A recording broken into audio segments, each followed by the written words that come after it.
I can solve this question for you in less than 3 minutes. Don't believe me? Keep watching and you see.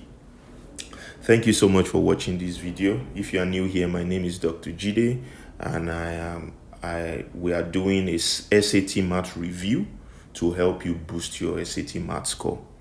Now today I'm going to be showing you a quick trick that will help you on the SAT to solve this kind of problem that you see on your screen.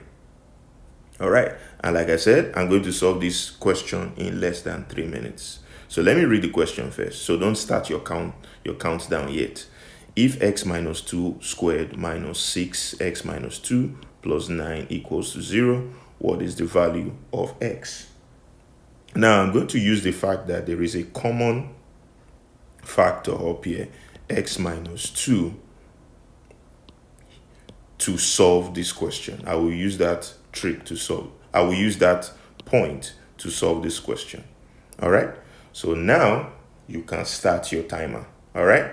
3, 2, 1, go. So the first thing I will do is I will let a be equal to x minus 2. So which means a will replace, that becomes a squared minus 6a plus 9 equals to 0. Now I see that this is actually a minus 3 squared, which is equal to 0. So that means a equals 3. Now if a equals 3, I come back here, it means that 3 equals to x minus 2, then x equals to 5. And that's your answer. The value of x is 5. All right. I think that was like 2 minutes. Okay. Now let's see if 5 works. So let's put 5 into this equation.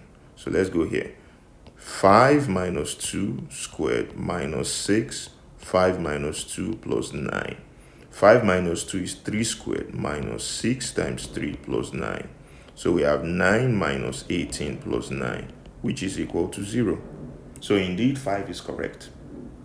All right. So for these kinds of questions, this trick here, substituting the value, the common value, with a letter and solving that in a quadratic equation, then putting back what you get into the original substitution will help you get your answer very quickly.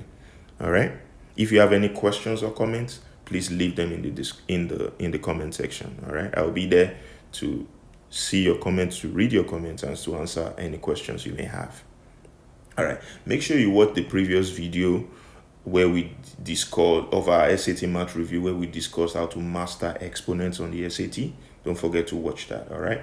And if you are new here, don't forget to like, don't forget to share, don't forget to subscribe. Whether you are new, whether you're returning, make sure you like, make sure you share rather. All right. And if you are new, don't forget to subscribe. All right. I will see you next time on another question that will help you improve your SAT math score. Thank you for watching.